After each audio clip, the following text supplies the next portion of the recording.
چھوڑ دینے پر تھوکتا بھی نہیں، اور نہ اب کسی میں طاقت ہے کہ وہ اس خلافت کی رضا کو مجھ سے چھین لے۔ آگے سنیے، میرا فیصلہ ہے کہ قوم اور انجمن دونوں کا خلیفہ مطاع ہے۔ وہ ایک فیصلہ جو ساری انجمن کے فیصلوں پر حاوی تھا، یہ ان کو بھول جاتا ہے۔ حضرت خلیفۃ المسیح اول جب یہ اعلان فرما رہے ہیں تو یہ سارے ممبر زندہ موجود تھے، کسی ایک کا احتجاج بتائیں، بس سر تسلیم خم کر کے وہ سارے مستقلاً اس فیصلے کے حصے دار بن گئے۔ میرا فیصلہ ہے کہ قوم اور انجمن دونوں کا خلیفہ مطاع ہے، اور یہ دونوں خادم ہیں۔ انجمن مشیر ہے، اس کا رکھنا خلیفہ کے لیے ضروری ہے۔ جس نے یہ لکھا ہے کہ خلیفہ کا کام بیعت لینا ہے، اصل حاکم انجمن ہے، وہ توبہ کرے۔ خدا نے مجھے خبر دی ہے کہ اگر اس جماعت میں سے کوئی تجھے چھوڑ کر مرتد ہو جائے گا تو میں اس کے بدلے تجھے ایک جماعت دوں گا۔ کہا جاتا ہے کہ خلیفہ کا کام صرف نماز پڑھانا یا جنازہ یا نکاح پڑھا دینا اور یا بیعت لے لینا ہے۔ یہ کام تو ایک ملا بھی کر سکتا ہے، اس لیے کسی خلیفہ کی ضرورت نہیں، اور میں اس قسم کی بیعت پر تھوکتا بھی نہیں۔ بیعت وہی ہے جس میں کامل اطاعت کی جائے اور جس میں خلیفہ کے ایک حکم سے بھی انحراف نہ کیا جائے۔ اگر یہ سمجھتے ہیں کہ نعوذ باللہ حضرت خلیفۃ المسیح اول نے یہ بات کہہ کر انجمن کے متعلق حضرت مسیح موعود علیہ السلام کے کسی حکم سے انحراف کیا تھا تو کہیں پہلے، اور پھر ان سب کو کیا کہیں گے جنہوں نے یہ سمجھتے ہوئے، جانتے بوجھتے ہوئے، انجمن کا ممبر بنتے ہوئے ایک لفظ احتجاج کا اس بات کے خلاف نہیں نکالا۔ بس اگر انجمن کے فیصلے کی بات کرتے ہو تو تمام تر مشترکہ فیصلہ اس بات کے حق میں ہو چکا ہے۔ آگے سنیے، ابھی تو بات چل رہی ہے۔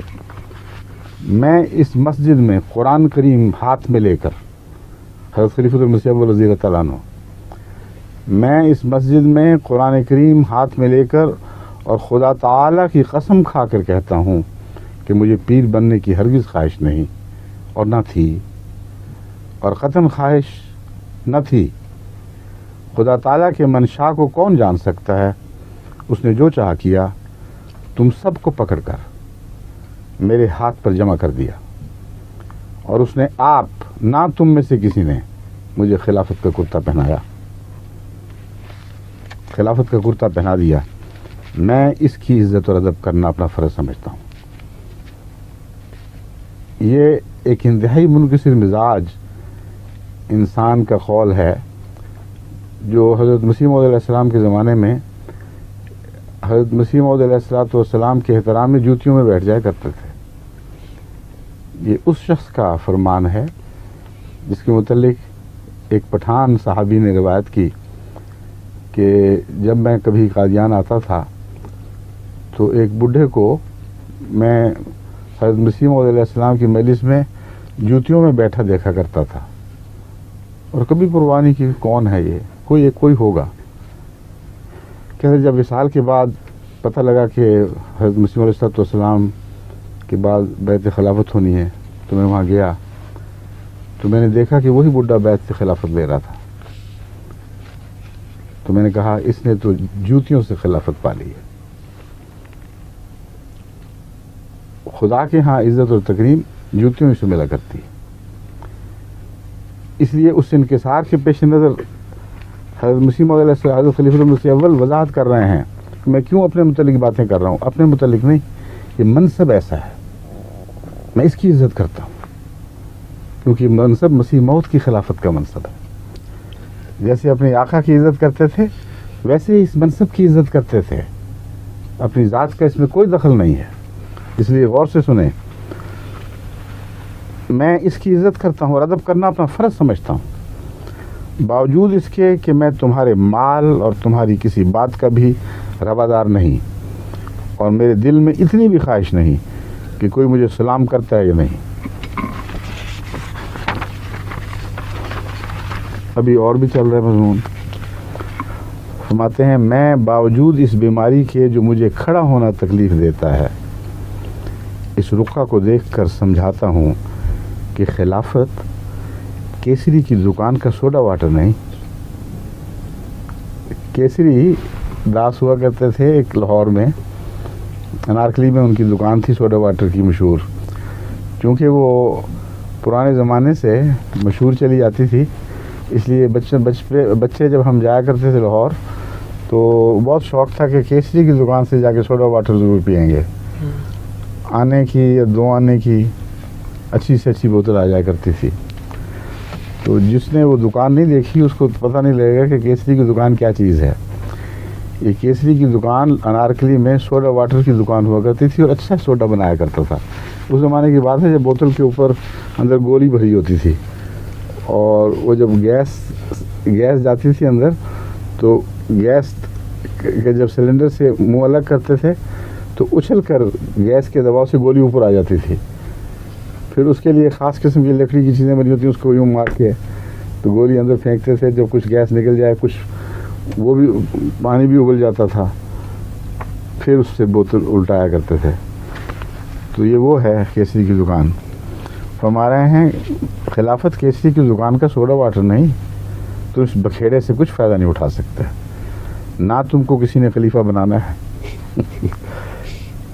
سمجھتے تھے کہ کیا تکلیف ہے، جانتے تھے کہ انا ہے جو جوش مار رہی ہے۔ غم اور فکر یہ لگ گیا ہے کہ خلیفۃ المسیح اول کے ہاتھ پہ تو بیعت کر بیٹھے، بعد میں اگر خلافت جاری رہی تو مرزا محمود نہ خلیفہ بن بیٹھے کہیں۔ جو دل کے خیالات تھے وہ ان کی طرف بھی منسوب کیے، سمجھتے تھے کہ کہیں وہی نہ بن جائے، وہ یا خود بنتے ہیں۔ تبھی حضرت خلیفۃ المسیح اول بار بار سمجھا رہے ہیں کوئی خلیفہ نہیں بنا کرتا، اگر بننا ہے تو تم بن کے دکھا دو، تمہیں بھی تو شوق ہے، یا تمہیں ہی شوق ہے اور کسی کو نہیں۔ اگر شوقوں سے اور خواہشوں سے کوئی خلیفہ بن سکتا ہے تو بنو، پھر نہ تم کو کسی نے خلیفہ بنانا ہے، کوئی نہیں بنائے گا، کیونکہ بنانے والا خدا ہے، بندوں کے بس کی بات نہیں۔ اور نہ میری زندگی میں اور کوئی بن سکتا ہے، میرے ہوتے تو تمہیں مجال نہیں، میرے بعد بھی خلافت ہی رہے گی، یہ مضمون ہے۔ انجمن گئی، وہ انجمن جو اپنے آپ کو جماعت کا حکمران سمجھتی تھی، اس کا کوئی وجود باقی نہیں رہا۔ وہ انجمن جو خلافت کی خادم تھی اور اسی طرح مطیع تھی جیسے مسیح موعود علیہ السلام کے زمانے میں آپ کی مطیع تھی، اس انجمن نے باقی رہنا تھا۔ لیکن وہ جو ان کے تصورات کی انجمن تھی کہ جماعت پر حاکم بن بیٹھے، اس کا کوئی وجود نہیں تھا۔ اپنے متعلق نہیں فرمایا، بعد میں آنے کی بات کر رہے ہیں۔ میری زندگی میں تو تم بن سکتے ہی نہیں نا، چھٹی کر جاؤ، میرے بعد بھی تمہیں کسی نے خلیفہ نہیں بنانا۔ اور کیسی سچی بات فرمائی۔ میں جب مر جاؤں گا پھر کیا ہوگا؟ انجمن بحال ہو جائے گی، یہ خیال ہے؟ سنیے، میں جب مر جاؤں گا تو پھر وہی کھڑا ہوگا جس کو خدا چاہے گا۔ اب بتاؤ کہاں گئے تمہارے اقتباسات اور کہاں گئے تمہارے نفسانی خیالات جو تم ان عبارتوں کی طرف منسوب کر رہے ہو؟ کچھ رہا ہے باقی؟ کوئی اور دلیل ہے تو ڈھونڈو، اپنے بخچے میں سے نکال کے لاؤ۔ فرماتے ہیں جب میں مر جاؤں گا تو پھر وہی کھڑا ہوگا جس کو خدا چاہے گا، اور خدا اس کو آپ کھڑا کر دے گا۔ وہ کون تھا جو کھڑا ہوا؟ کون تھا جس کو خدا نے کھڑا کیا؟ مرزا محمود کے سوا کوئی اور تھا تو لا کے دکھاؤ۔ تم نے میرے ہاتھوں پر اقرار کیے ہیں، تم خلافت کا نام نہ لو، ہوتے کون ہو تم؟ مجھے خدا نے خلیفہ بنا دیا ہے، اور اب نہ تمہارے کہنے سے معزول ہو سکتا ہوں اور نہ کسی میں طاقت ہے کہ وہ معزول کرے۔ اگر تم زیادہ زور دو گے تو یاد رکھو میرے پاس ایسے خالد بن ولید ہیں جو تمہیں مرتدوں کی طرح سزا دیں گے۔ پتہ نہیں اپنے ساتھیوں کو کیا کیا باتیں بتاتے رہتے ہیں بیچاروں کو، جن کی نظر نے ان باتوں پر اس کی دھوکے میں مبتلا کیا اور کتنا نقصان جماعت کو پہنچایا، اور عملاً خودکشی کر بیٹھے۔ دیکھو میری دعائیں عرش میں بھی سنی جاتی ہیں، میرا مولا میرے کام میری دعا سے بھی پہلے کر دیتا ہے۔ میرے ساتھ لڑائی کرنا خدا سے لڑائی کرنا ہے۔